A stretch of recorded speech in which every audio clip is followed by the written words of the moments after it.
咁因此我哋咧就希望咧，即係發展呢個工作裏面嚟講話咧，必須喺民主論上都係要積極地鼓勵民眾參與，先有一個嘅價值同埋意義喺度。而至於今日好多主題裏面都討論到究竟應該點去總辭咁樣。咁當然啦，如果有議員本身只話要辭職，咁我好難反對嘅，都難得人哋辭職咁樣。咁話辭職之後補選，作為一種嘅政綱嘅投票，作為一種嘅公投，咁得唔得咧？咁樣先有人問可唔可以咧？咁樣，咁我只係問係可唔可以，而問題在於就話，咁投唔到時候公投先最重要，係咪就辭咗職補選嘅時候就可以構成一公投咧？呢個我就打到問號落去。點解我打到問號落去咧？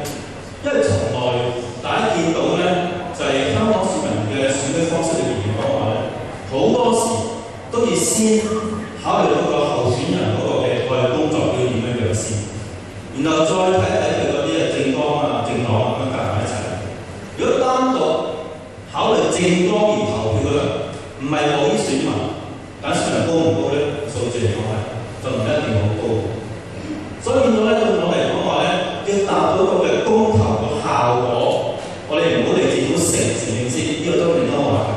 但問題在於就係話，選民投嗰票裏面嚟講，有幾大程度上只係單獨係撇除咗候選人因素，而係投政綱咧。咁我覺得呢個就要自己考慮一下，因為我哋第一點考慮。咁就係點考慮嘅問題咧？點咧就係、就算市民覺得呢個就係較為多啲嘢做，咁我哋為咗講係輸埋贏嘅問題喺度住啦。咁就話，譬如有話50%嘅投票率，請話我間唔有即係我講唔知話點啦，所以你都係請快啲，睇住幾多時間我講你，盡快自己即刻有時間，再時間就時間，咁我就先講。好似係先有個訪問到咗就可以啦，即刻出嚟啦。多謝主席。我諗社總從8屆直選一路行過嚟，我哋都係反對即係呢個功能組別，所以變咗我哋08年即係入議會都係即係話我哋做一屆，希望2012咧就冇咗功能組別。咁我同意啊，毓民亦都同意啊，英姐所講，我哋兩到最後1分鐘輸冇啦，咁我哋就會睇即係2017、2020。咁但係喺今天咧，因為我一路去同即係啲核心傾，同埋見到啲老友記我都問咧，其實兩個反應。第一個反應就係好理性嘅反應，問好多問題，即係等於剛才大家問好多問題，辭職係等於公投呢啲問題。另外一個反應就好感性，就係話冇第二個選擇就去啦。咁所以喺咁嘅情況，我就喺呢度假設咧。如果真係變相公投的話咧，可能有幾樣嘢我哋要大家一齊傾。我唔希望即係泛民係決定晒一切，雖然佢哋會身先士卒，但係咧好明顯咧，就當在一路傾咧，都唔能夠冇咗個即係社會社區，因為到最後咧嗰個先係最大嘅影響力。咁所以我要睇咧，就希望大家一齊討論咧，就係公投嘅議題。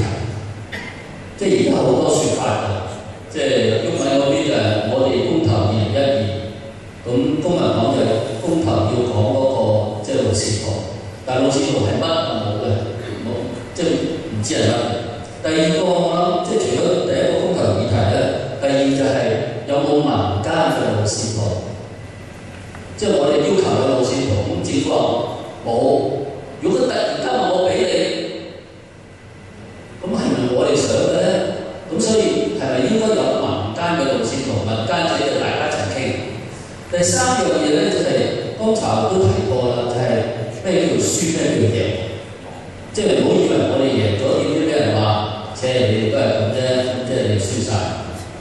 第四樣嘢咧就係點樣觸動嗰個高投票率。因為我正話涂謹申提醒一樣嘢，我覺得如果真係我哋觸動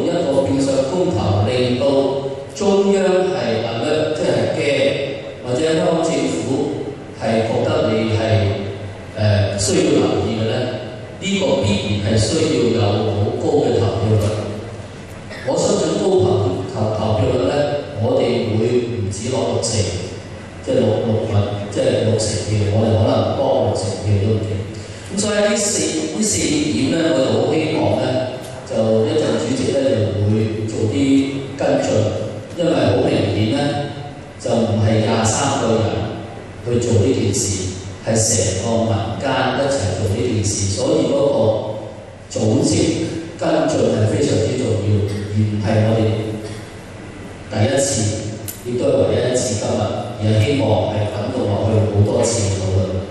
多謝。唔該，跟住上，然之後即係我想講一樣嘢咧，就係其實即係從公民嘅角度睇，成日搞工潮咧，其實叫人公投咧，就等於叫人簽名運動，唔好搞罷工嘅啫。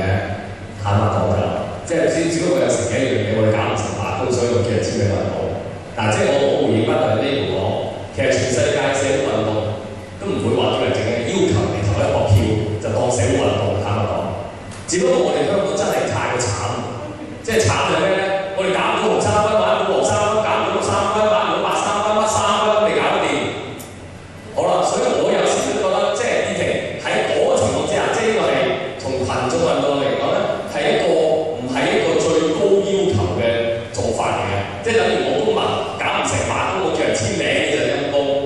坦白講就最想我哋梗係要，如果要搞工會，梗係要搞人罷工啊嘛，先可以爭到佢有料到啊。咁所以第一樣嘢即係但係我又承認一樣嘢，我哋真係可能一直搞唔成罷工。咁所以呢個係一個選擇，但係呢個選擇裏面，我最擔心嘅地方喺邊度咧？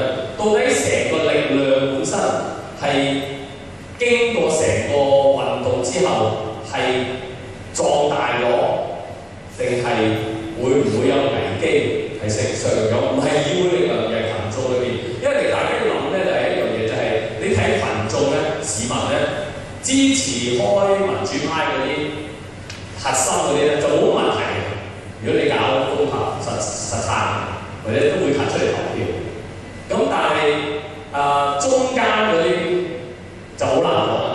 咁搞完晒之後，我擔心即係有時我同啲會員傾，啲人話：喂，你哋揾啲搞嘅啫喎。咁我當然同佢解釋，但係我哋將來都同佢解釋。但係你搞完晒成運動之後，到底群眾本身會唔會被最後係某個程度分化咗？然後你嘅力量本身係削弱咗咧？因為我哋要諗。但係當呢個就係要做嘅時候，點樣去預防？去啲人唔會覺得實第日個宣傳機會出嚟，對於一般嘅人嚟講咧，實係話砌我哋咧，就係話即係揾啲嚟搞咁呢樣嘢就會令到本來有啲係即係一路支持民主，但係佢對呢樣嘢唔係咁清楚，或者俾誤導咗之後嘅最後嘅結果，對我哋成個運動嘅力量係即係更加削弱咗咧。咁所以做嘅時候，第一樣嘢我諗要群眾裏邊嘅運動，大家即係如果要做，大家要好團結，要好搏命，唔係我哋淨係政黨嗰邊或者參選嗰啲人去搏到命，而係所有民間團體都要同所有人解釋，我哋點解做咁樣做，咁我哋先可能有可能做得到。第二樣嘢要預防係俾人睇住嚟食。我最驚一樣嘢咧，就係對方如果完全冇派人出嚟選咧，仲弊。